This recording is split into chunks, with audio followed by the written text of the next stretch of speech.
Itu kurang. Ya, silakan. Kalau ini dagingnya pakai apa, Bu? Kornet. Iya, lanjut. Sekalian bahas soalnya ya kalau udah ada ini ya.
Halo Han, belum ada suaranya ini.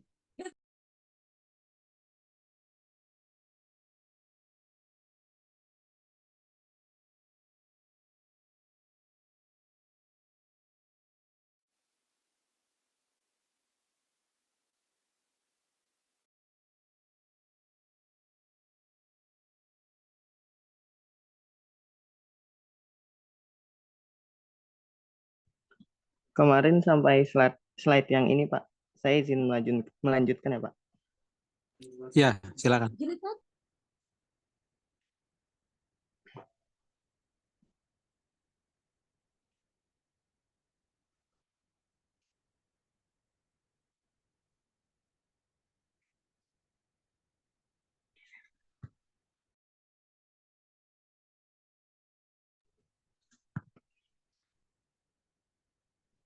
Koroleri satu yaitu teorema sisa. Misal F adalah suatu lapangan A elemen F dan Fx elemen Fx, maka Fa adalah sisa pembagian Fx oleh X min A.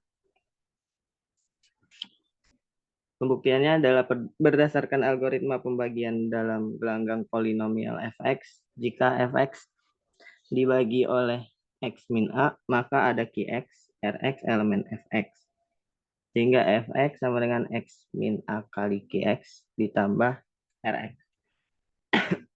Dengan syarat derajat Rx kurang dari X min A karena derajat X min A adalah 1. Maka Rx adalah konstanta. Misalkan Rx sama dengan R elemen F. Persamaan pembagian menjadi Fx sama dengan X min A Qx plus R.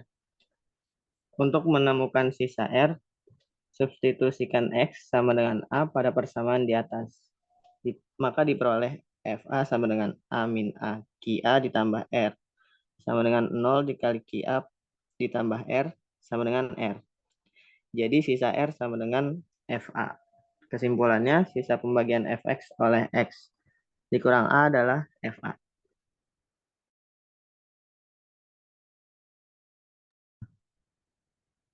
Koroleri 2. Teorema faktor. Misal F adalah suatu lapangan, A elemen F dan Fx elemen Fx, maka A adalah 0 atau akar dari Fx jika dan hanya jika X dikurang A adalah faktor dari Fx.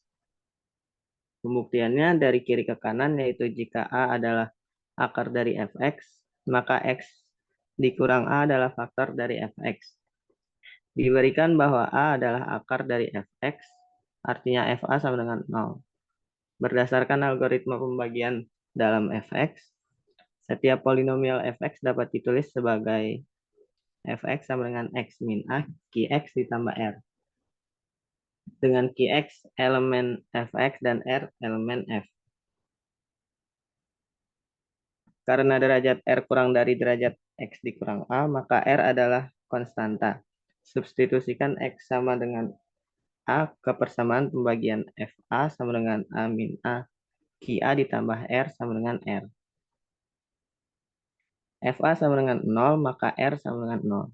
Dengan demikian, Fx sama dengan X dikurang A Qx yang menunjukkan bahwa X dikurang A adalah faktor dari Fx. Misal F adalah suatu lapangan A elemen F dan Fx elemen Fx, maka A adalah 0 dari Fx jika dan hanya jika X dikurang A adalah faktor dari Fx. Pembuktian kanan ke kirinya yaitu jika X dikurang A adalah faktor dari Fx, maka A adalah akar dari Fx. Jika X dikurang A adalah faktor dari Fx, maka ada Qx elemen Fx, sehingga Fx sama dengan X dikurang A Qx. Kemudian substitusikan X sama dengan A. Menjadi F, FA sama dengan A dikurang A QA sama dengan 0. Maka FA sama dengan 0. Ini menunjukkan bahwa A adalah akar dari Fx. Maka A adalah akar dari Fx jika dan hanya jika X dikurang A adalah faktor dari Fx. A elemen F dan Fx elemen Fx dengan F besar adalah sebuah lapangan.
Ini contohnya yang dari buku ya, berarti ya.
Cek, Hana.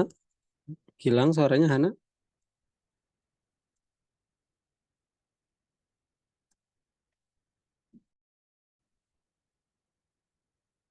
Untuk contoh satu, untuk menghitung hasil pembagian dan sisa dari pembagian fx sama dengan 3x pangkat 4 ditambah x pangkat 3 ditambah 2x pangkat 2 tambah 1 oleh gx sama dengan x kuadrat ditambah 4x tambah 2, di mana fx dan gx itu himpunan Z5. Terus ini kita proses dengan menggunakan pembagian bersusun, diperoleh hasil pembagiannya itu 3x kuadrat 4x dengan sisa 2x plus 1, sehingga fx bisa ditulis sebagai 3x pangkat 4 ditambah x pangkat 3 ditambah 2x pangkat 2 tambah 1 sama dengan ini perkalian dari x kuadrat plus 4x plus 2 dikali dengan 3x kuadrat plus 4x ditambah sisanya yaitu 2x plus 1. Untuk contoh 2,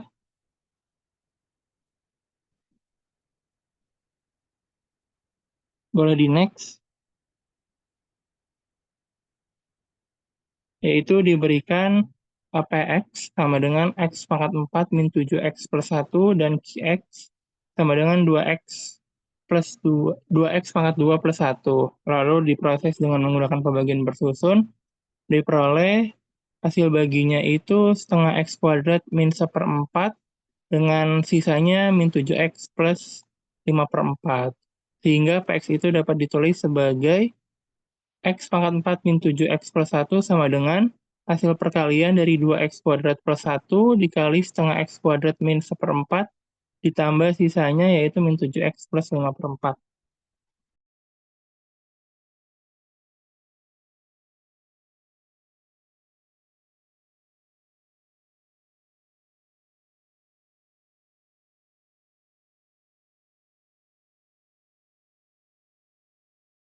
Sebentar, yang contoh tadi.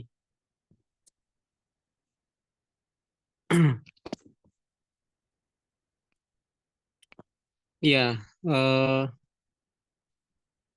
ini kaitannya sama apa tadi? Teori yang sebelumnya. Ada polinom ya. Polinom dibagi polinom ya. Hasilnya seperti ini ya. Ini pembagiannya pembagian biasa saja sebetulnya. Tapi konteksnya dalam ring polinomial ini kan dikaitkan dengan konsep keterbagian ya. Jadi di sini ada sisa. Sisanya bentuk polinom juga ya. Min 7x tambah 5/4. Kalau sekedar menghitung ini mungkin masih mudah gitu ya. Tapi nanti untuk konsep aljabarnya gitu ya. Terkait dengan ring polinomial ini bisa dilihat dari soal-soal yang variatif ya. Gitu. Tapi paling nggak ini memberikan ilustrasi dari teori yang sebelumnya ya. Kira-kira seperti ini. Untuk pembagian polinom dengan polinom ya prosedurnya begini aja gitu ya. Jadi bentuk P yang terbagi, Q-nya pembaginya, hasil baginya adalah setengah X kuadrat kurang 1/4. Nah ini mirip juga dengan konsep di teori bilangan ya, di algoritma pembagian itu juga bentuknya mirip. Jadi nanti dasar di teori bilangan itu banyak dipakai di sini. Cuma nanti polinomnya seperti yang kemarin dibahas itu bermainnya di derajatnya gitu ya. Jadi Anda bisa lihat kalau PX itu kan derajatnya pangkat 4, derajatnya 4 ya. Q-nya 2, nanti hasil baginya derajatnya 2 gitu ya. Nah, kadang-kadang polinomnya juga memiliki sisa, kadang-kadang juga tidak memiliki sisa gitu ya. Oke, lanjut silakan.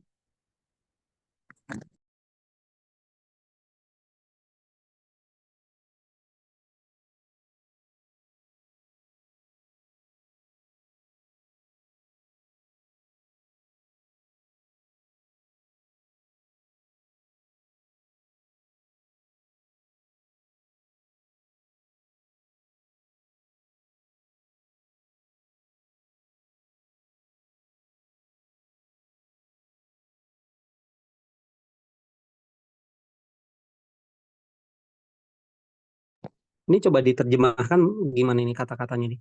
Teorema ini coba.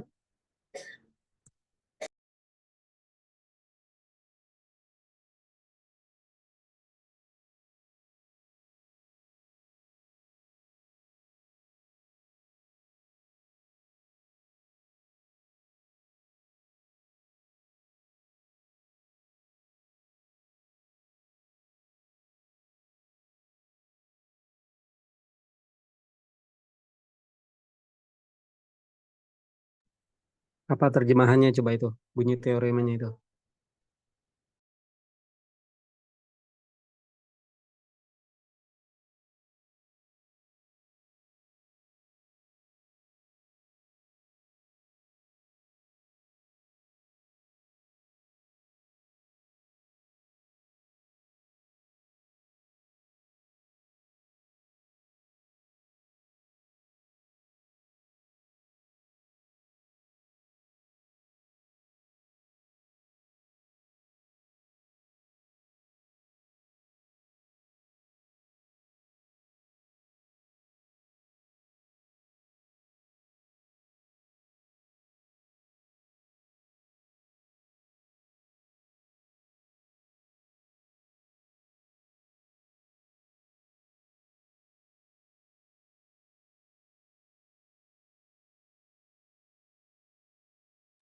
Di stop dulu Han, rekamannya Han.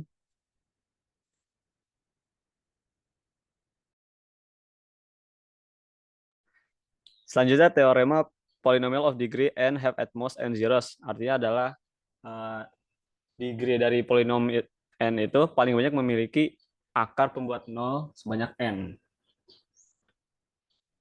Tiba juga a polynomial of degree n over a field has at most n zeros counting multiplicity. Artinya derajat dari polinom n terhadap sebuah field paling banyak memiliki akar pembuat 0 sebanyak n. Ini counting multiplicity artinya menghitung dari perkaliannya mungkin ya. Untuk pembuktiannya melakukan induksi pada n.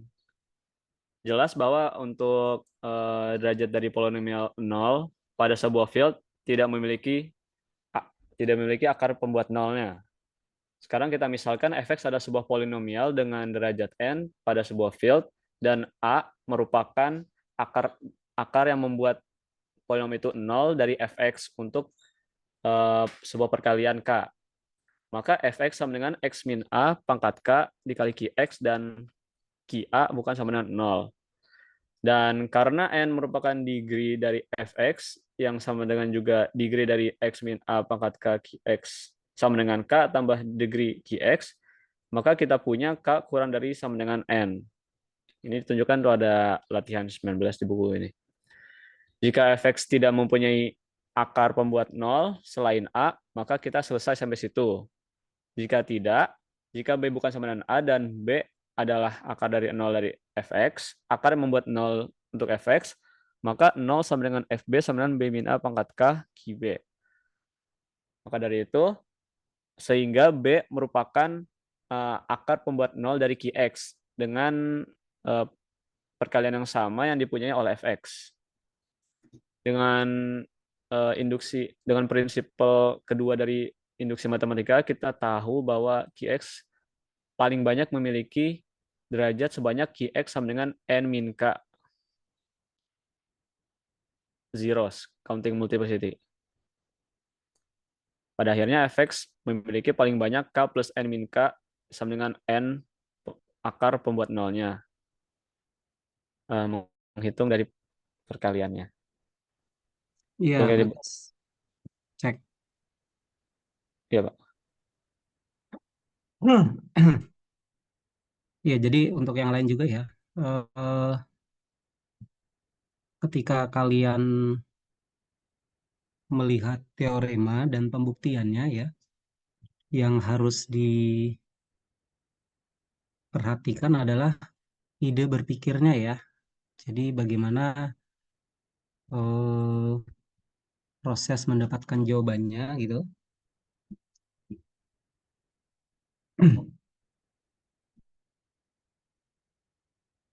Itu kan polinomnya derajatnya n ya.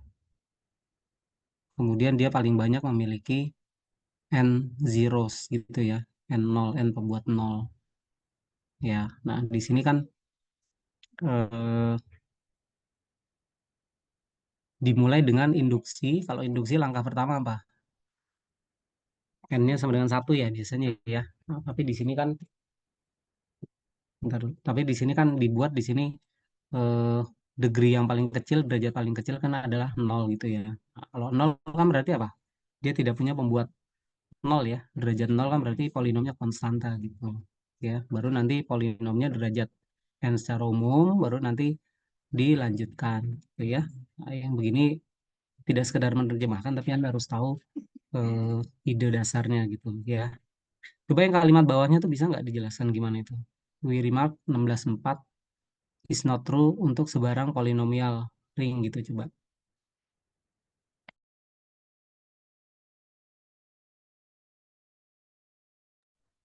Untuk yang bawah, kita melihat lagi dari teorema 16,4 bahwa uh, iris not true atau tidak benar untuk sebuah polinom sembarang, polinom ring sembarang.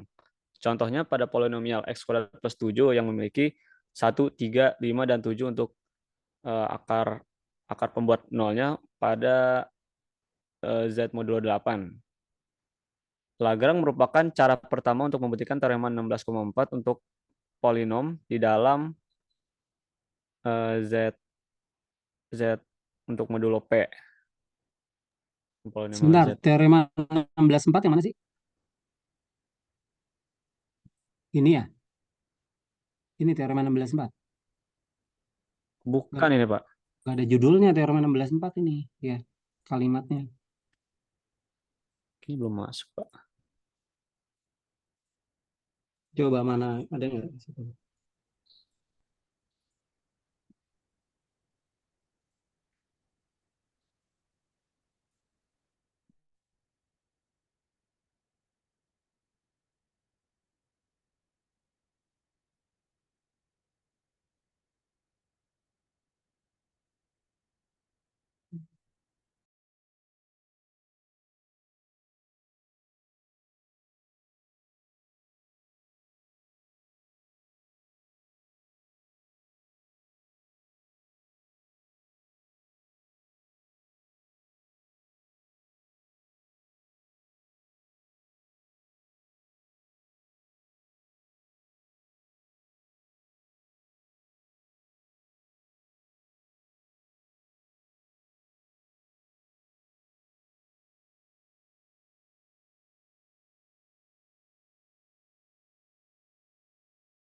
Di buku teorema 16,4 itu bahwa polinomial ring itu sebuah PID, Principal Ideal Domain.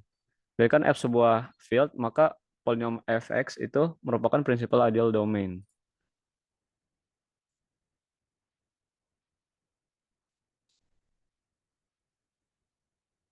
Seperti itu, Pak. Ya, itu di slide ini ada nggak? Nggak ditampilin ya? Tidak ada, Pak. Nanti ditambah ya. Ya, Pak. Jadi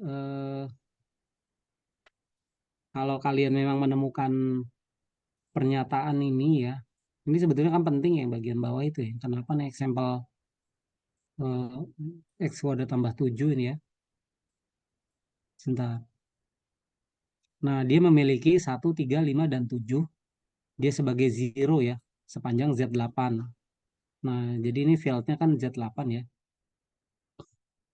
Nah, Lagrange ini kan orang yang pertama membuktikan teorema 16.4 ini untuk polinomial di dalam ZT. Itu Z8 itu kan eh, P di sini kan untuk sebetulnya prima ya. Untuk prima ya di sini ya. Tapi ini Z8 ini berarti contoh aja. Nah, ini yang begini kalian coba uraikan gitu ya. Ini maksudnya bagaimana gitu.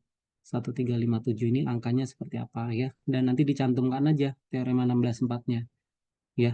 Tambahan revisi di slide-nya. Oke. Ya, lanjut dulu silakan.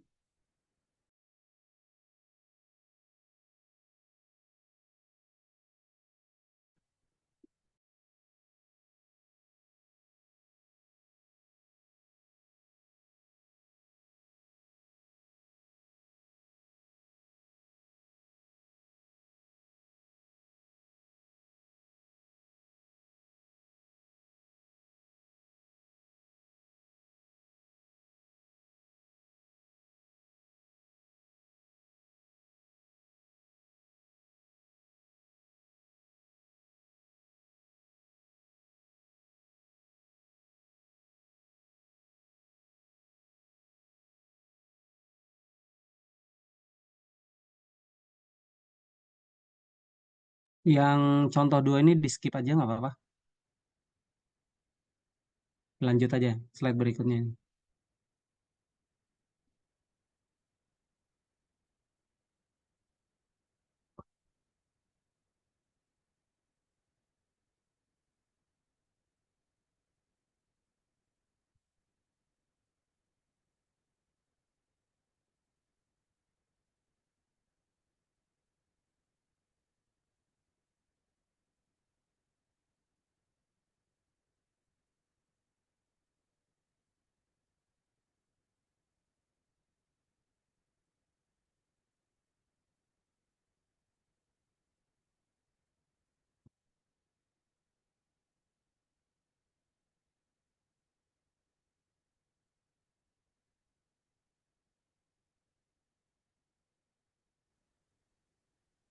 Untuk teorema 4.5.6, jika I adalah himpunan 0, jika I tidak sama dengan himpunan 0 adalah ideal dari fx, maka I sama dengan himpunan fx gx, di mana fx itu anggota dari f besar x, yaitu I terdiri dari semua kelipatan polinomial tetap gx oleh elemen-elemen dari fx.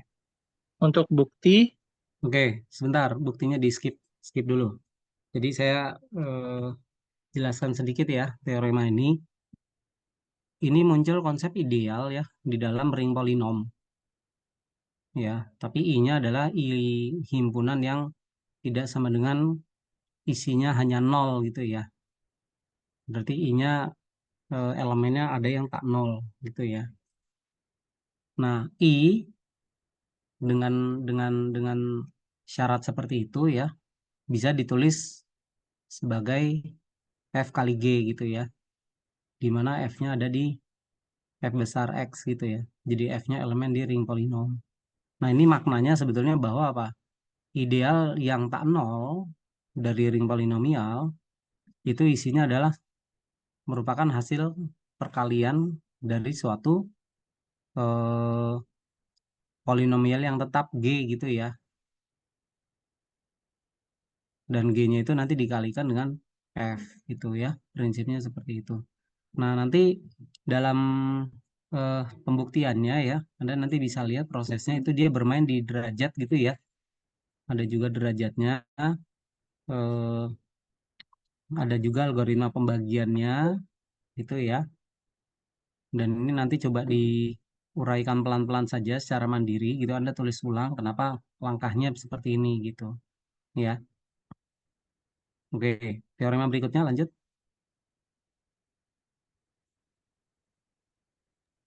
pembuktian atau lanjut slide, Pak? Langsung lanjut slide. Proofnya dilewat aja dulu. Biar kita lihat dulu teori-teori yang ada di ring polinomial ini.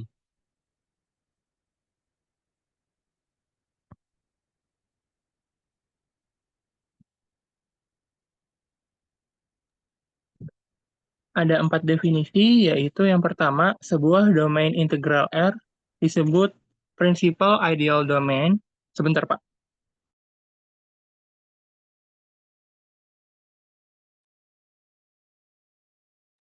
Saya ulangi, untuk definisi yang pertama, yaitu sebuah domain integral R disebut principal ideal domain atau PID jika setiap ideal I di R membentuk I sama dengan himpunan dari XA, di mana X itu anggota bilangan real untuk beberapa A anggota I. Untuk definisi kedua, sebuah polinomial fx itu anggota dari f besar x disebut monic polinomial jika koefisien dari suku pangkat tertingginya adalah 1.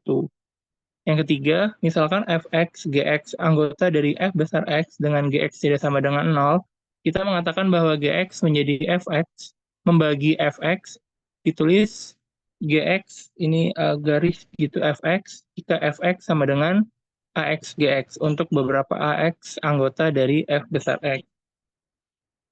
Untuk yang keempat, untuk dua polinomial fx dan gx anggota dari f besar x, di mana keduanya tidak 0, polinomial dx anggota dari fx disebut greatest common divisor atau GCD dari fx dan gx. Jika dx adalah polinomial monik sedemikian rupa sehingga A, dx membagi fx dan dx membagi gx. B, jika hx membagi fx dan hx membagi gx, maka hx membagi dx. Oke, komentar dulu ya. Nah, untuk definisi yang atas, itu secara umum ya. Secara umum, kalau kita punya daerah integral R, dia disebut daerah ideal utama gitu. Jika setiap ideal I di R, dia memiliki bentuk seperti itu ya. Kalau idealnya bisa ditulis seperti itu ya, XA. Dan ini berlakunya untuk semua daerah integral ya. Nah, kalau yang bawah, definisi monik ya, polinomial monik, Anda bisa cari contohnya aja gitu ya. Cari contoh polinomial monik, jadi koefisien dari pangkat tertingginya dia 1 gitu ya. Kalau dia tidak 1, berarti dia bukan monik. Nah, ini istilah-istilah nanti kalian harus tahu gitu ya.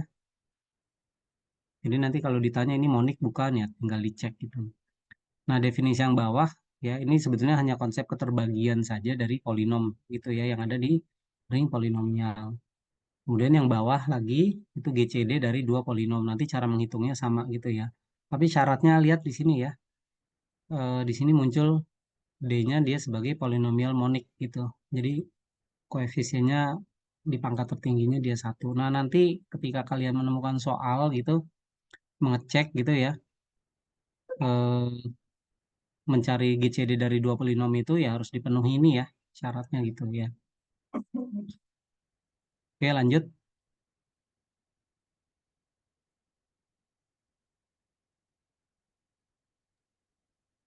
Boleh dilanjut slide-nya? Ya, lanjut. Oke, untuk selanjutnya ada teorema 4.5.7, diberikan fx dan gx tidak sama dengan 0 di f besar x, maka greatest common divisor dari dx yang dimana anggota f besar x ada. Dan lebih lanjut, dx sama dengan ax fx ditambah bx gx untuk beberapa ax dan bx anggota dari f besar x. Untuk buktinya dijelaskan, Pak. Enggak usah.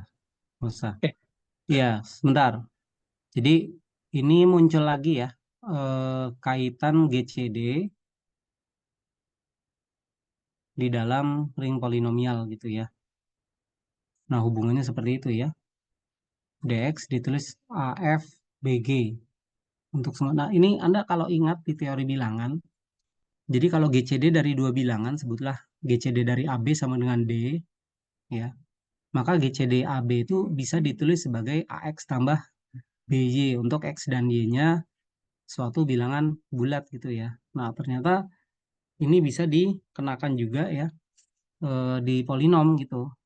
Jadi D-nya dia sebagai GCD, kemudian mana F dan G-nya itu sebagai polinom yang dicari GCD-nya.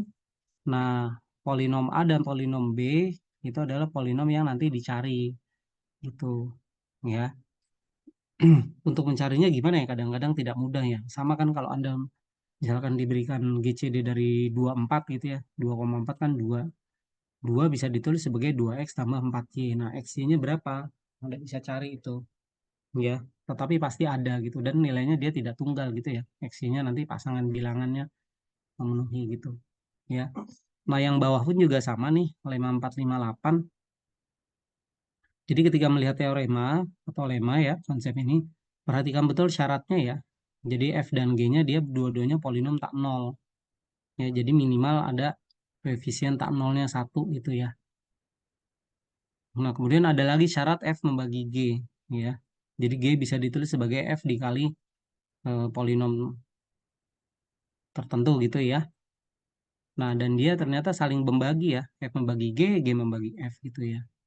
Maka F sama dengan apa tuh? A dikali G. A-nya itu dia elemen field ya. Jadi bukan polinom lagi ya.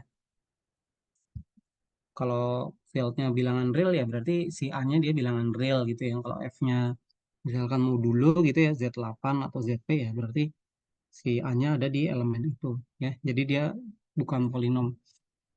Oke, lanjut. Oke, saya lanjut. Itu di bawah ada lemma 4.5.8 yang berbunyi jika fx tidak sama dengan 0 dan gx tidak sama dengan 0 dalam f besar x dan fx membagi gx serta gx membagi fx, maka fx sama dengan a dikali gx, di mana a itu anggota dari f.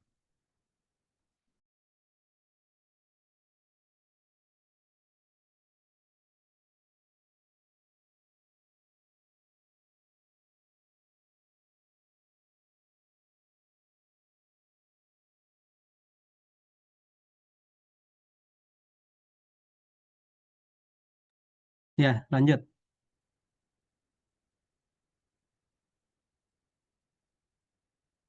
eh Siapa ini tadi? Fikri yang presentasi ya. Baik, untuk teorema yang ada di slide ya, yang sudah dibagikan di mana? Di WA Group ya. Nanti ini di download ya. Saya bacakan aja dulu di sini ya. Untuk 459 ini syaratnya dua polinom itu harus relatif prima ya. Berarti GCD-nya dia harus 1 ya. Di situ ya. Nah, eh, kalau GCD dari dua polinom itu 1, maka teorema sebelumnya yang tadi ya, AF tambah BG sama dengan D, ya D-nya diganti sama dengan 1. Itu ya. Dan ini bolak-balik ya. Jadi kalau AF tambah BG sama dengan 1, maka F dan G dia relatif prima. Apa? Ini agak mirip ya dengan konsep yang ada di teori bilangan gitu ya. As with the integers we have gitu ya. GF Q dan F dia relatif prima, prima relatif. Q membagi FG, maka Q membagi G. Nah, ini teori-teorinya ya di ring polinomial ini memang muncul beriringan dengan konsep di teori bilangan gitu ya. Nah, ini Anda pegang saja dulu gitu. Oke, lanjut teori berikutnya. Slide berikutnya.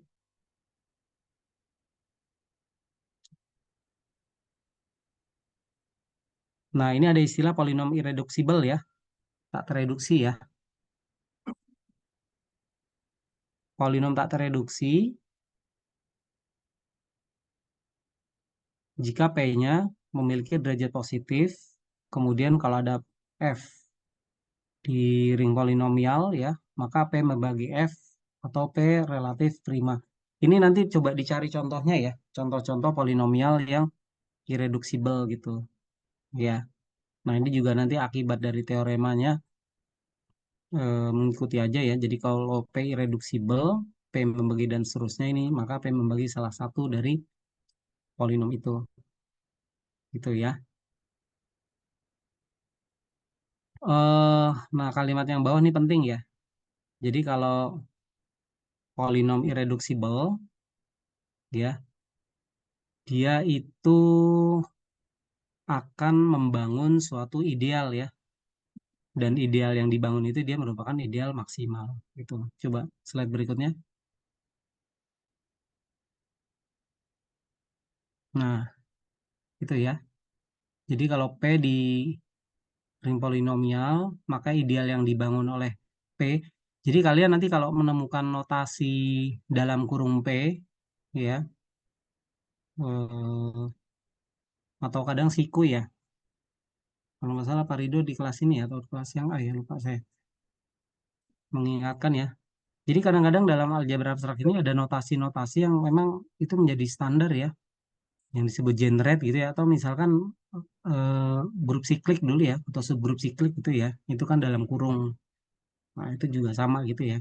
Jadi ideal yang dibangun oleh P ya, dia merupakan ideal maksimal kalau P-nya dia irreducible ya. Nah, ini buktinya cukup panjang, ini saya skip saja. Jadi ini Anda cukup tahu saja bahwa dalam konsep ring polinomial, ideal maksimalnya ya, itu cara mendapatkannya diantaranya adalah kalau kita bisa menemukan si polinom P ya, polinom P, tapi dia harus irreducible gitu. Maka ideal yang dibangun dia merupakan ideal maksimal gitu. Nah, proses pembuktian ideal maksimalnya ya lihat juga di sini ya, sama dengan contoh yang kemarin itu. Misalkan ada ideal lain yang memuat di dalam kurung P itu, nanti ternyata dia akan sama dengan si F itu sendiri gitu ya.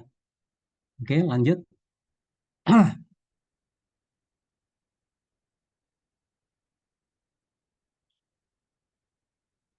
Oke, ini dari mana ini? 4512 ini sumbernya. Buku atau apa ini? Dari buku juga, Pak. Buku apa? Hersten atau yang mana?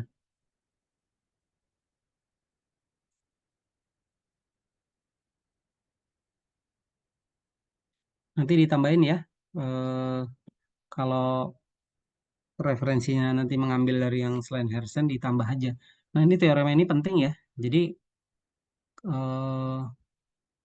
ini syarat saja ya bahwa kalau polinom F gitu ya, dia derajat positif, dia bisa disebut tak tereduksi ya, atau dia bisa dituliskan sebagai hasil kali polinom-polinom tak reduksi gitu. Jadi nanti Anda di dalam ring polinomial ini memang akan bermain dengan polinom ya, dan mencari hubungan-hubungan antar polinomnya itu tuh, ya. Akan lebih menarik nanti ketika mencoba mengerjakan soal-soalnya ya. Tapi teorinya ini memang sangat banyak dalam ring polinomial ya. Oke, lanjut.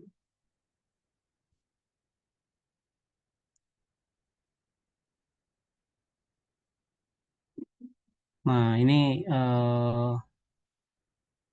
apa? Ring, contoh ring ya, contoh ring polinomial ya. Si lapangannya adalah Q rasional ya. Kalau rasional berarti kan si koefisiennya itu ada di lapangan rasional. Kalau lapangan rasional artinya dia bisa ditulis dalam bentuk pecahan gitu ya. Nah, tapi di sini dikasih syarat gitu ya. U per M ya. U, M, A0 dan seterusnya itu dia bulat ya, sesuai dengan definisi himpunan rasional. Nah, kemudian masing-masing koefisiennya itu dia tidak memiliki GCD lebih besar dari 1. Artinya ya relatif prima ya. UM juga ini dalam kurung UM sama dengan 1 dia relatif prima gitu ya. Oke, coba lanjut.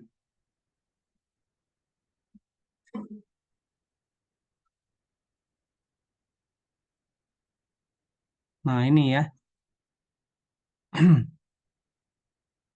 Ini ada lambang-lambang lagi tuh, seperti pembagian ya.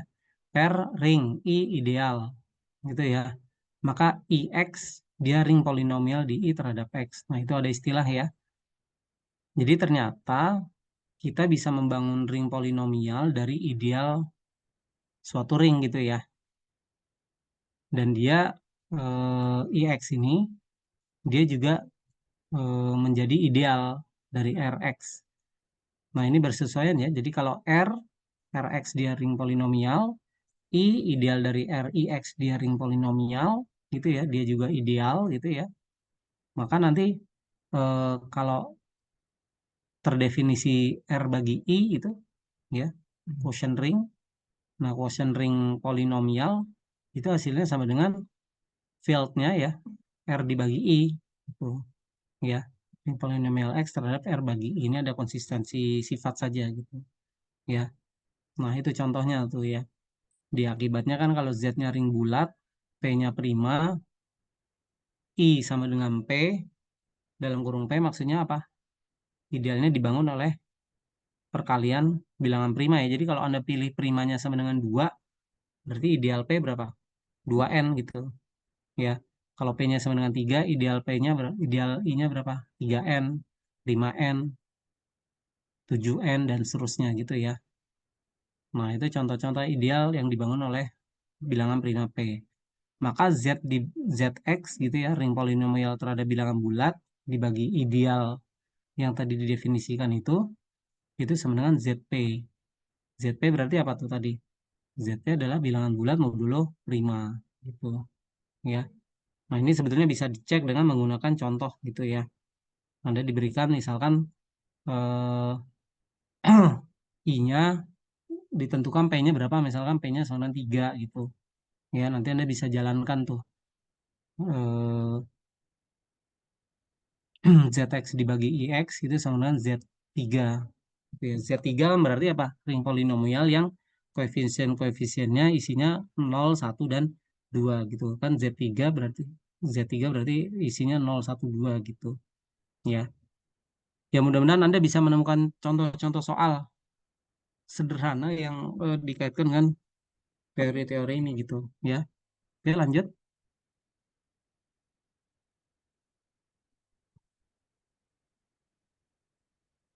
Slide-nya lanjut.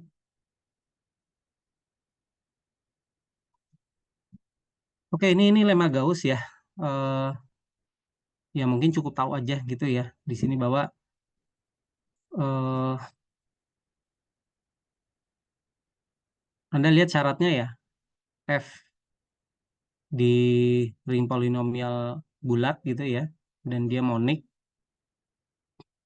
berarti pangkat tertingginya dia koefisiennya harus 1 gitu ya. Kemudian f bisa ditulis sebagai perkalian dua polinom. Nah, perkalian dua polinomnya ini dia elemen di ring polinomial lain gitu, si rasional Q itu ya. Maka f bisa ditulis sebagai itu ya, di mana A1-nya monik ya, dan derajatnya adalah derajat A, derajat B1-nya sebenarnya derajat B. Nah, ini kalau Anda menerjemahkan, sebentar, ini terjemahan bukan ini? Atau langsung dari bukunya ini?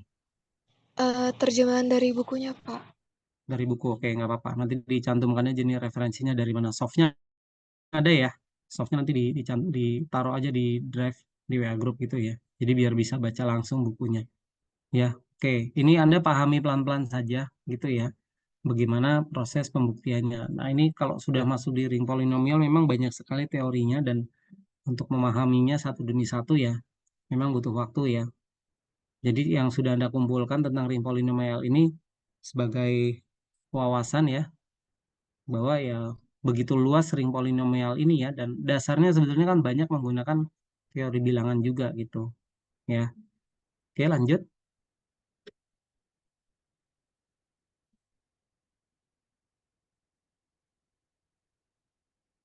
Slide-nya lanjut.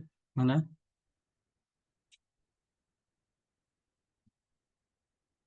Ya, itu kan buktinya tadi. Lanjut.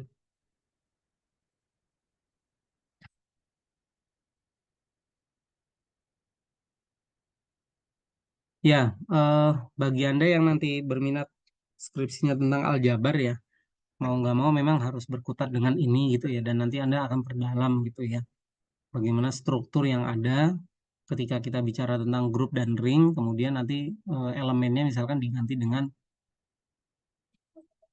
polinom gitu ya. Ya, kira-kira seperti itu ya. Dan yang dipelajari sebetulnya ketika nanti menulis skripsi aljabar ya, Anda memahami sifat-sifat dan mencoba menjelaskan sifat-sifat yang sudah dipelajari gitu ya.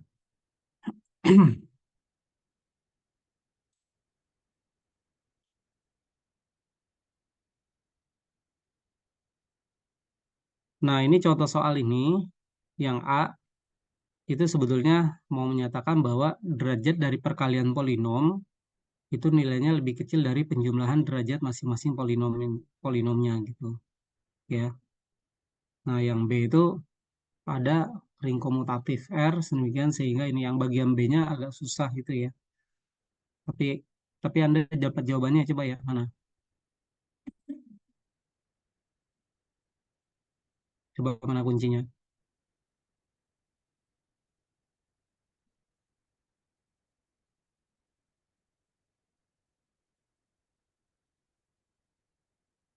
Next slide mana? Nah ya, jadi cara membuktikan soal yang A ini tadi apa yang diketahui? Ada dua polinom ya, F dan mana? G ya, masing-masing polinom tak nol ya.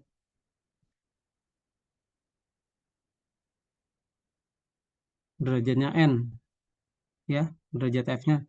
Jadi kalau derajat dari polinom F itu n, maka koefisien yang bersesuaian dengan X pangkat n-nya dia tidak boleh 0. Yang lainnya boleh 0 ya, tidak masalah. Jadi misalkan fx-nya sama dengan 2x pangkat n gitu ya, itu nggak masalah gitu ya. G juga sama ya.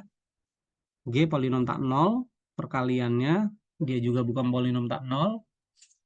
Jadi kalau F dan G bentuk umumnya seperti itu, maka FG-nya akan didapat polinom baru Cn, koefisiennya Cn tambah M dan derajatnya N tambah M gitu. Ya. Nah, itu nanti dimunculkan tuh derajat Fg sama dengan N tambah M dan dia nilainya akan lebih kecil atau sama dengan derajat N, derajat F ditambah derajat G. Ya. Mudah ya yang bagian ini ya. Oke, yang B mana?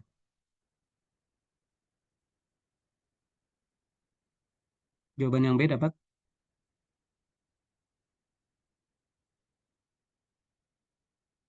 Oke, yang ini saya lewat aja ya. Nggak saya bahas yang ini. Oke, lanjut. Nah, ini contoh kalau Anda diberikan dua polinomial mencari FPB-nya, ya, coba mana?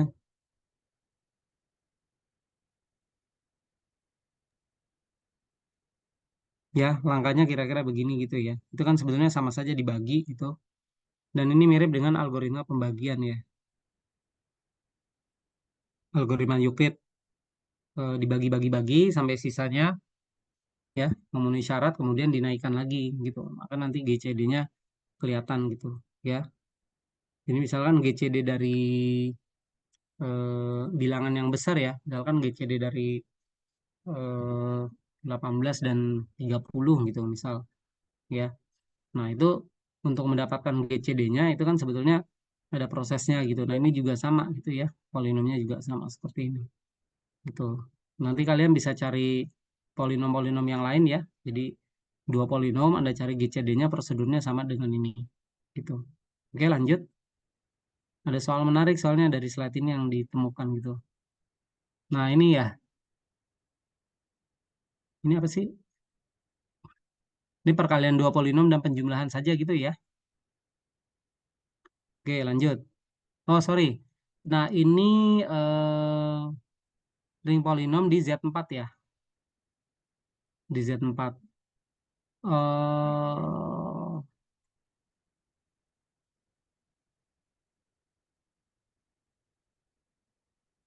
Nah, yang di Z4 itu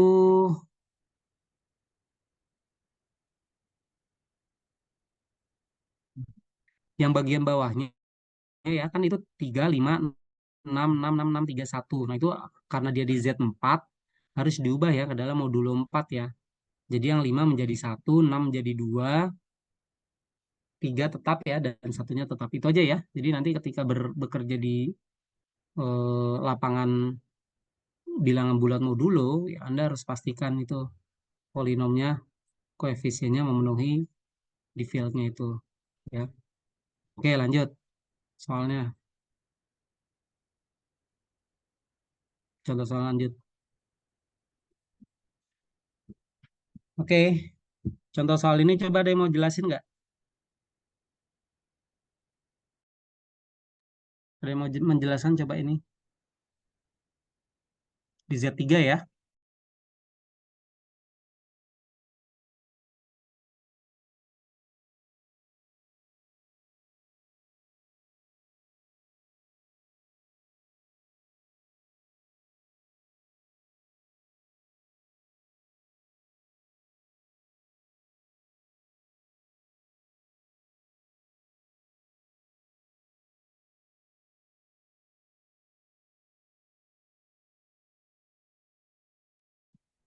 Nggak ada. Jadi cara ngeceknya begini doang gitu ya. Jadi Anda masukkan nilai-nilai di Z3 gitu kan. Kalau disubstitusi nilai 0, 1, 2-nya tidak ada yang sama dengan 0 gitu ya, ya berarti kita sebut kayaknya dia tidak tereduksi. Gitu aja ya. Coba nanti dibandingkan dengan definisi polinom tak tereduksi itu seperti apa di ring polinomial. Ya, udah ya, sudah dapat gambaran ya cara mengecek bahwa suatu polinom dia tereduksi atau tidak di suatu lapangan ya, kayak gini. Oke, lanjut.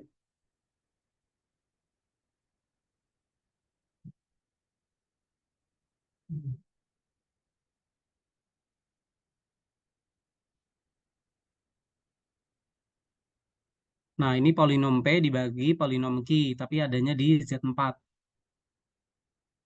ya. Yang sebelah kiri tuh koefisiennya kemungkinannya hanya 0, 1, 2, 3 ya, karena ada di Z4. Ya udah, P dibagi Q, hasilnya nanti dapat itu ya. Nanti didapat Q-nya berapa? 3X tambah 3 dan sisanya adalah 3. Maka P-nya ditulis seperti itu.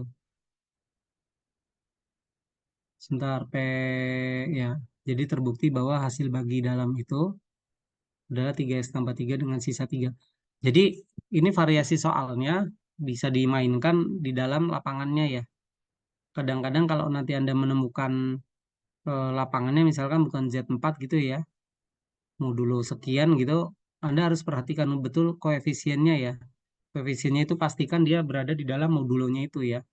Kalau tidak di dalam modulonya itu nanti jadi salah gitu. Atau disederhanakan dulu gitu ya. Oke, lanjut. Contoh soalnya ini mudah dipahami insya Allah. Lanjut mana? Oke ya. Jadi referensinya yang buku ini, Galian ini tolong di-share aja nanti ya. Taruh di Drive atau di WA Group juga gitu ya. Dan yang Judson juga sama ya. Ya, nanti pertemuan berikutnya kita latihan-latihan soal tentang ring polinom dan ring Euclid ya. Seperti itu. Oke, terima kasih untuk presenter yang ring polinom. Dilanjutkan ke yang Euclid. Ada tambahan revisinya nggak? Yang Euclid. Silakan. Tolong kalian nanti untuk pertemuan berikutnya disiapkan itu ya. Soal-soal latihan ya, kalian dapat dari manapun gitu ya. Silakan. Ya, sudah ada kuncinya juga nggak apa-apa gitu. Ya, kita nanti belajar dari soal jawab tentang ring polinom dan ring Euclid. Oke, Han, kelompok Euclid silakan siapa mau paparan? Sebentar Pak, izin share screen. Ya. Nanti saya juga akan komentari kok. Kalian bagian itunya, bagian pembuktiannya di skip saja nggak apa-apa. Ya. Lanjutkan saja ya, tambahannya aja. Jadi jangan dari awal lagi.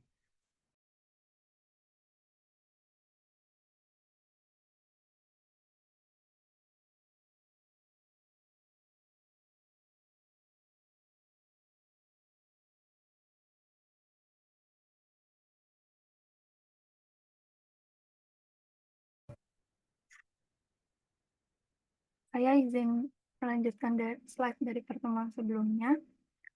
Di sini misal ring Euclid R dengan operasi bintang dan bundar, setiap pasangan elemen bukan identitas operasi pertama pada ring Euclid mempunyai FPB. Jika G adalah FPB dari dua elemen tidak 0 A dan B dari ring Euclid R, maka G sama dengan R bundar A bintang S bundar B untuk suatu R dan S di ring Euclid R. Bukti misal A dan B adalah sebarang dua elemen tidak 0 dari ring Euclid R. I besar adalah identitas operasi bintang dan I adalah identitas operasi bundar, diberikan himpunan S, XA plus YB di mana X dan Y elemen dari R diperoleh bahwa S adalah ideal R karena setiap ideal dari ring Euclid adalah ideal utama berlaku bahwa S besar adalah ideal utama dari ring Euclid R dan terdapat G elemen S sedemikian sehingga S sama dibangun oleh G. S adalah ideal utama yang dibangun oleh G karena G elemen S dan G dapat ditunjukkan ke dalam bentuk G sama dengan R bundar A bintang S bundar B untuk suatu R dan S elemen dari ring Euclid R. Diklaim bahwa G adalah FPB dari A dan B karena setiap ring Euclid mempunyai elemen satuan, maka elemen A dan B di ring Euclid R dapat dibentuk sebagai A sama dengan I kecil bundar A bintang I besar bundar B dan B sama dengan I besar bundar A bintang I kecil bundar B, sehingga A elemen S besar dan B elemen S besar. Karena S menjadi ideal utama yang dibangun oleh GA, sama dengan A1 bundar G untuk beberapa A1 elemen ring Euclid R. Dan B sama dengan B1 bundar G untuk beberapa B1 elemen ring Euclid R. Sehingga diperoleh G membagi A dan G membagi B jika terdapat H elemen R sedemikian sehingga H membagi A dan H membagi B, maka H membagi RA dan H membagi SB. Sehingga H membagi R bundar A ditambah S bundar B. Misalkan G adalah R bundar A bintang S bundar B, maka H membagi G. Sehingga G adalah FPB dari A dan B.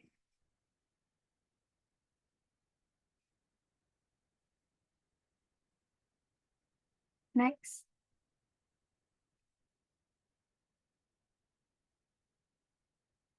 Selanjutnya, misalkan R ring Euclid dengan operasi bintang dan bundar, dan misalkan ABC adalah 3 elemen yang bukan identitas operasi pertama dari ring Euclid R. Sedemikian sehingga A dan B adalah relatif prima dan A membagi BC, maka A membagi C.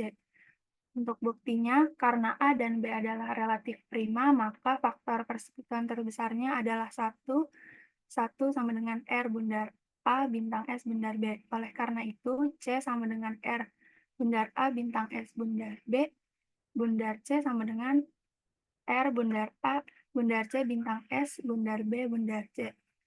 A membagi BC, maka B bundar C sama dengan AK, sehingga C sama dengan A bundar dalam kurung R bundar C bintang S bundar K. Jadi A membagi C, di mana C sama dengan R bundar A bundar C bintang S bundar B bundar C.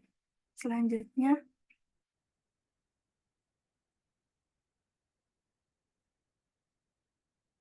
contoh berikutnya, Z adalah ring Euclid, di mana ABC elemen bilangan bulat Z untuk setiap ABC tidak sama dengan 0. Misal A sama dengan 3, B sama dengan 4, dan C sama dengan 9. A dan B relatif prima, maka FPB dari 3 dan 4 adalah 1. A membagi hasil BC sama dengan 3 membagi 4 kali 9, yaitu 3 membagi 36. 1 sama dengan RA ditambah SB, 1 sama dengan R3 ditambah S4, C sama dengan RAC ditambah SBC. A membagi BC, maka BC sama dengan AK, di mana 4 kali 9 sama dengan 3 kali K, 36 sama dengan 3K, sehingga K sama dengan 12.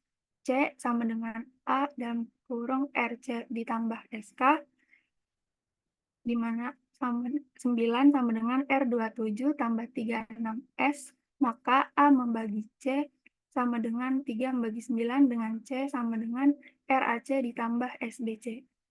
Selanjutnya,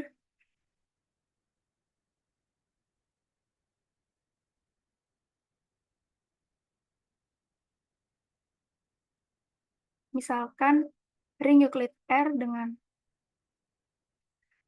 operasi bintang dan bundar, dan misalkan P suatu elemen prima dari ring Euclid R, dan misalkan AB elemen bukan identitas operasi pertama dari ring Euclid R, sedemikian hingga P membagi AB dan P membagi A atau P membagi B. Buktinya, misalkan P bukan pembagi dari A, maka P prima. Berlaku P dan A relatif prima. Sekarang P membagi AB dan P dan A adalah relatif prima, maka dengan teorema sebelumnya P membagi P.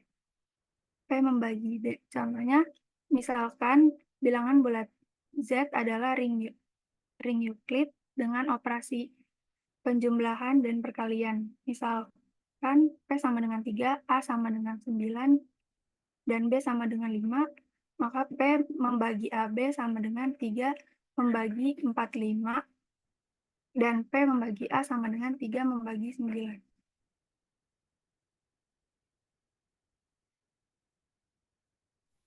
Sifat yang kelima, misal R dengan operasi bintang dan bundar adalah ring Euclid Dan misal D, evaluasi Euclid di R. Misal A dan B dua elemen bukan identitas operasi pertama di R, maka yang pertama jika B adalah unit di R, maka DAB sama dengan DA. Yang kedua jika B bukan unit di R, maka DA lebih kecil dari DAB. Pembuktiannya, dari definisi valuasi Euclid D pada domain R, untuk sembarang dua elemen tidak nol A dan B pada R, maka DA lebih kecil sama dengan DAB.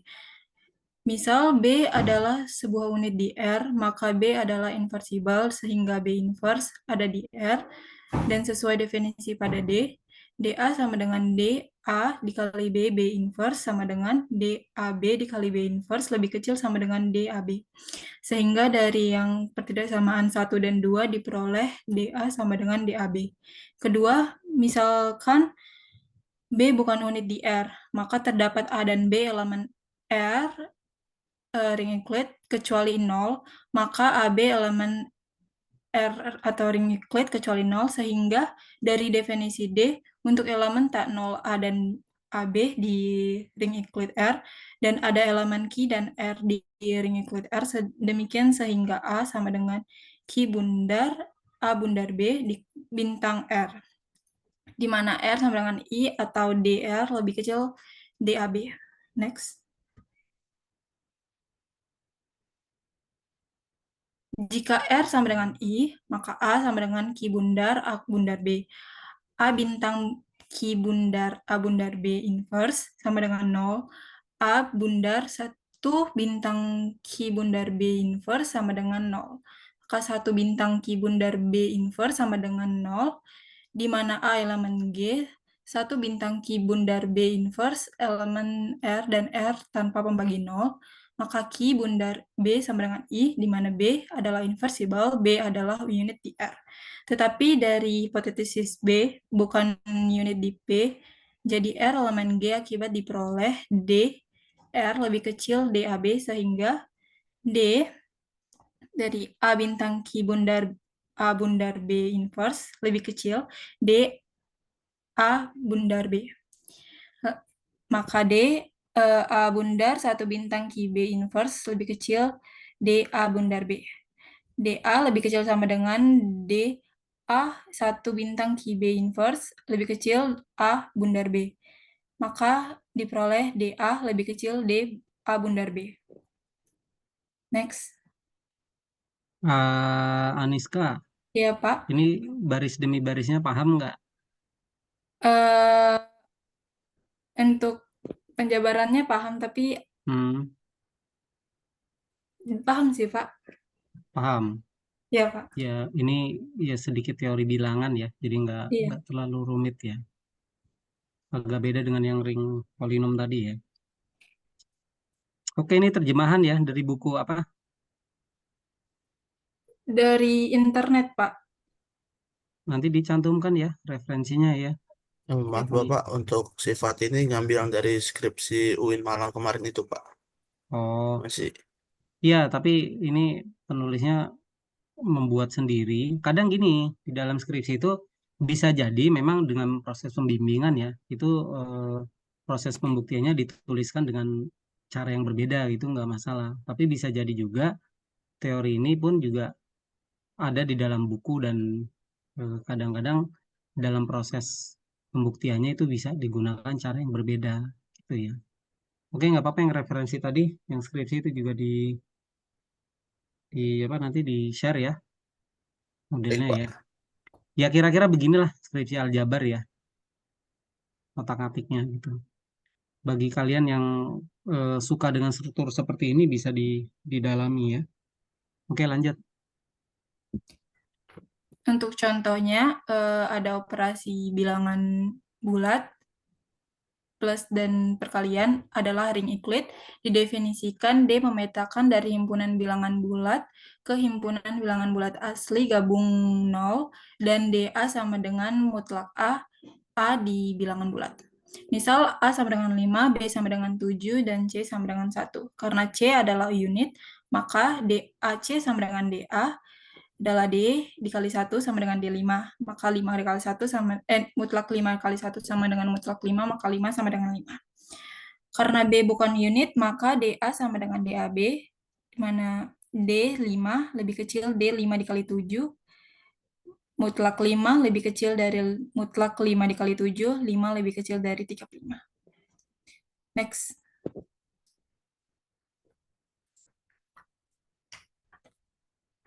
Sifat yang selanjutnya, misal R dengan operasi bintang dan bundar adalah ring Euclid dan D adalah valuasi Euclid, maka DA sama dengan D1 jika dan hanya jika A unit. Pembuktiannya, misal A adalah unit di ring Euclid R, maka dari sifat nilai Euclid D di R diperoleh DA sama dengan D1A lebih besar sama dengan D1, maka DA lebih besar sama dengan D1. Karena A unit di R dan A inverse ada, sehingga 1 sama dengan A dikali A inverse, diperoleh DA sama dengan D dikali A inverse lebih besar sama dengan DA, maka D1 lebih besar sama dengan DA. Jadi dari pertidaksamaan 1 dan 2 diperoleh DA sama dengan D1. Next.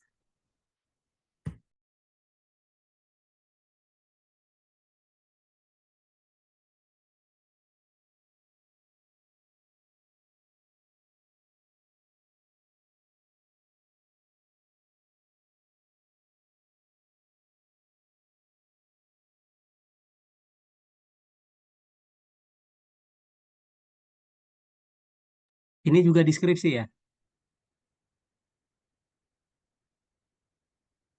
Iya Pak, untuk sifat-sifat sampai 9 kami ambil dari yang skripsi itu Pak. Oke. eh Coba ditelusuri ya. Kalau memang ada referensi aslinya yang bahasa Inggris juga nggak apa-apa gitu ya. Tapi paling nggak ketika kalian membaca ini lebih, ya mudah-mudahan bisa lebih dipahami gitu ya. Ini kan penting ya pernyataan sifat 7 ini kan. Anggota tak nol, ring Euclid, dia unit gitu ya. Atau dapat dinyatakan perkalian sejumlah berhingga bilangan prima. Nah, ini. Oke, silakan coba dijelaskan nih.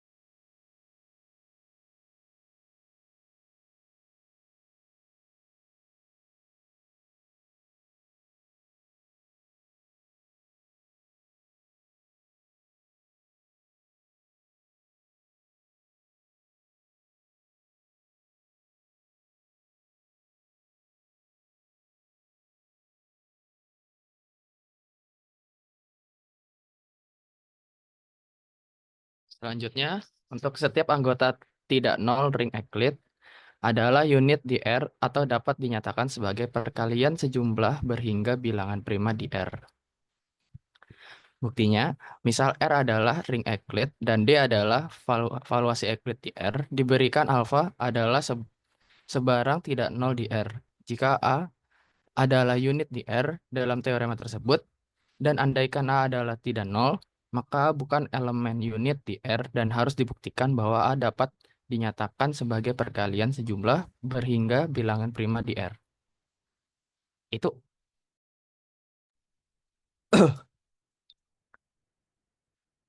Teorema dibuktikan dengan induksi di D.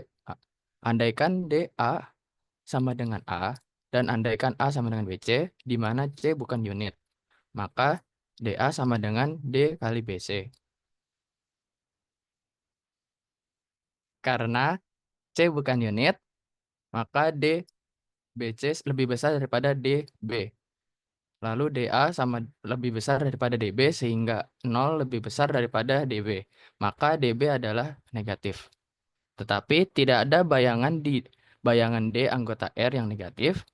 Jadi DA sama dengan 0 dan A sama dengan BC.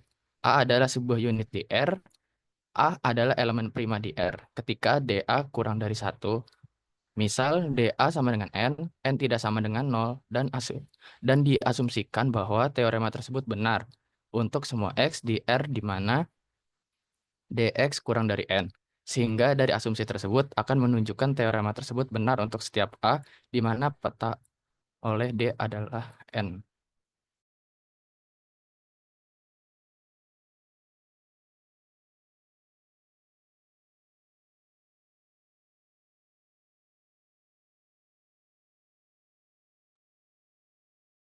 Jika A adalah prima, maka teorema tersebut jelas. Misal A bukan prima, jadi A adalah komposit. Maka A dapat dinyatakan A sama dengan BC, di mana keduanya bukan unit di R, maka DB kurang dari D kali BC sama dengan DA. DC kurang dari D kali BC sama dengan DA. DB kurang dari DA dan DC kurang dari DA. Karena teorema di atas diasumsikan benar untuk semua R, di mana peta oleh D kurang dari DA, sehingga dapat dinyatakan B sama dengan P1, P2 sampai PR, dan C sama dengan Q1, Q2 sampai QS.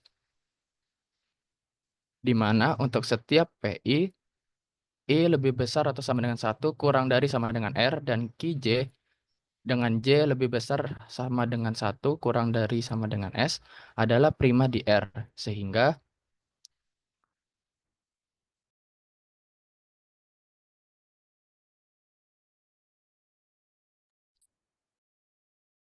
Sehingga B kali C sama dengan P1 kali P2 dan seterusnya sampai PR dikali dengan Q1, Q2 sampai seterusnya sampai dengan QS.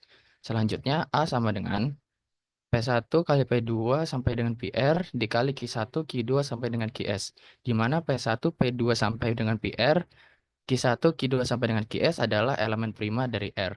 Kemudian, jika teorema tersebut benar untuk semua X anggota R, di mana DX kurang dari N, maka juga benar untuk D kurang dari A, D kali A sama dengan N, sehingga benar untuk semua anggota di R.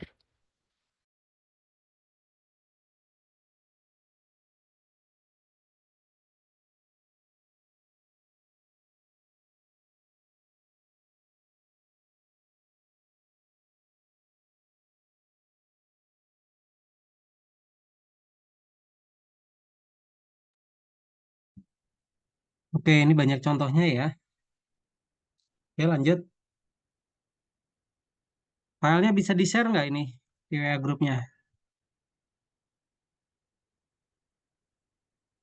File PPT-nya, Pak. Bukan, yang ini. Skripsinya ya. Oh, yang skripsinya nanti di-share, Pak.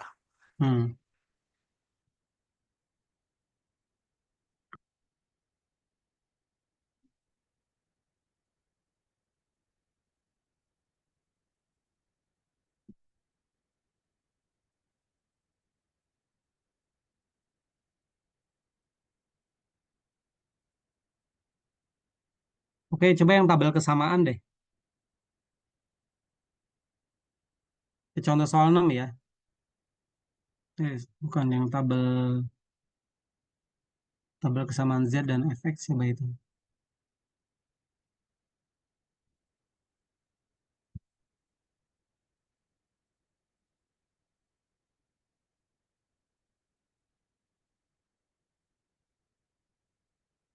Nah, ini ya. Ih,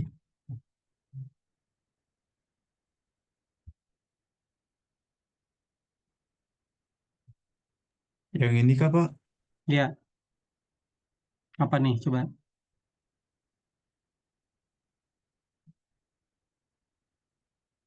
Nah, ini menarik nih ya. Jadi ada konsistensi ya. Sifat-sifat tapi tentunya ya. Kalau di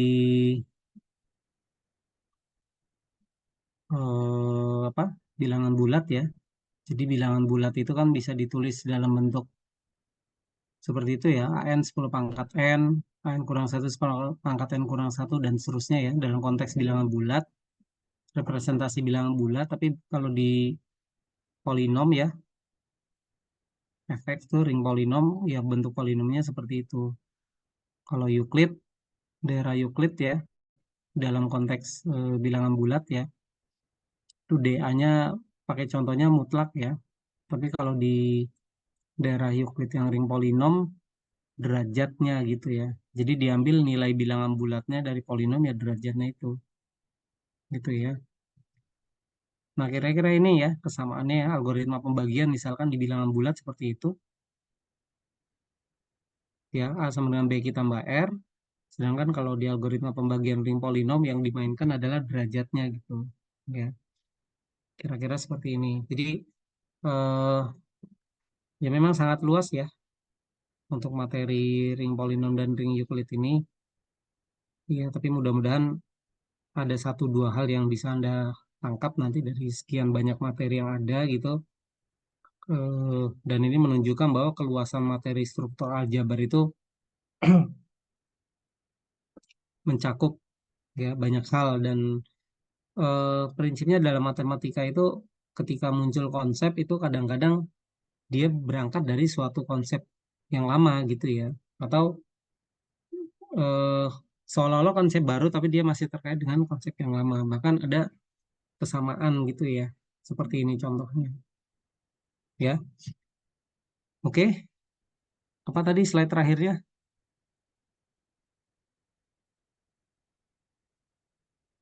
ntar dulu yang PID tadi coba sebentar sebelum mana tadi yang PID nah ini ya PID ya prinsipal ideal domainnya itu ya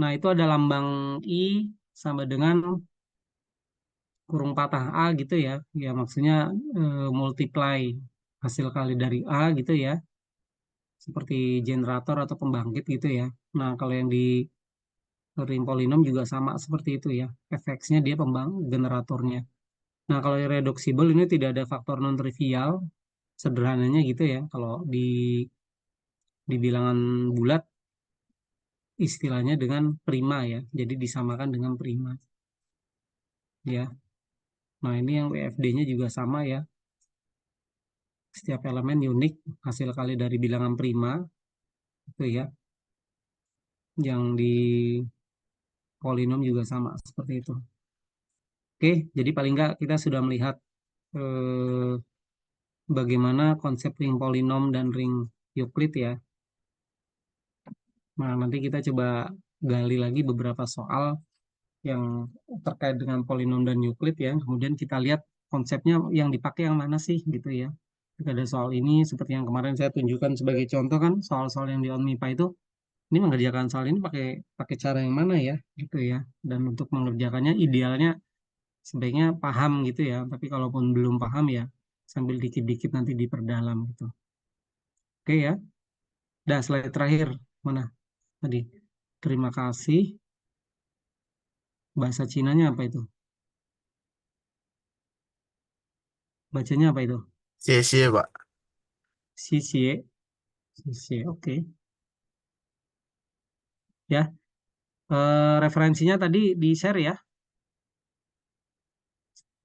Angga Bean itu struktur aljabar 2 struktur aljabar 1 biasanya tentang grup ya aljabar 2 biasanya tentang ring gitu dipecah jadi kalau kalian mau melihat-lihat skripsi aljabar kampus lain ya kira-kira begitu ya dilihat aja oke terima kasih ya untuk kelompok ganjil genap ring polinom dan ring Euclid materinya yang Anda cari ya cukup sampai sini nanti selanjutnya dari saya lagi ya supaya paling nggak Anda bisa merasakan bagaimana mencoba memahami dan mencari materi ring polinom dan ring Euclid tidak mudah ya, tidak mudah. Tapi eh, kalau Anda di awal bisa menangkap atau bisa memahami struktur dasar dari grup dan ring, itu sebetulnya pengembangannya ya dari situ saja dasarnya gitu ya. Tapi nanti ditambahkan konsep baru gitu sehingga menjadi lebih luas ya. Kira-kira seperti itu ya. Eh, Pak, izin stop suara, Pak. ya silakan ranah materinya. Nah, saya sedikit dulu ya untuk ini saya share dulu sebelum diakhiri kuliahnya. Jadi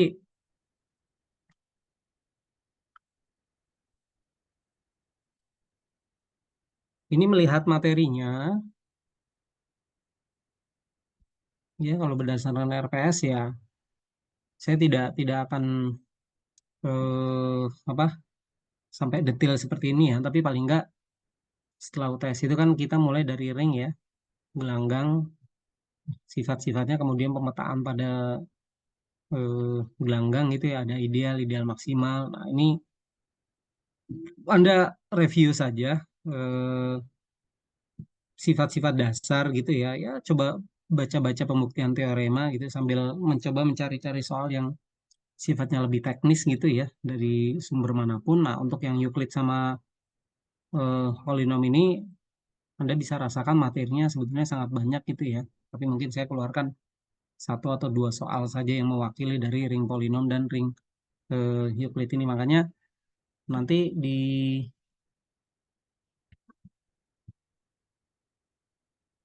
materi yang kalian buat ya, ini silakan direvisi lagi contoh-contoh soalnya gitu ya, ditambahkan lagi itu nggak apa-apa, dan nanti saling tukar dengan kelas sebelah ya, jadi saling saling menambahkan gitu ya. Nah, ring polinom ini yang masih apa, mungkin masih terlalu abstrak ya. Jadi kalau memilih soal contoh yang di sini ya itu ini masih belum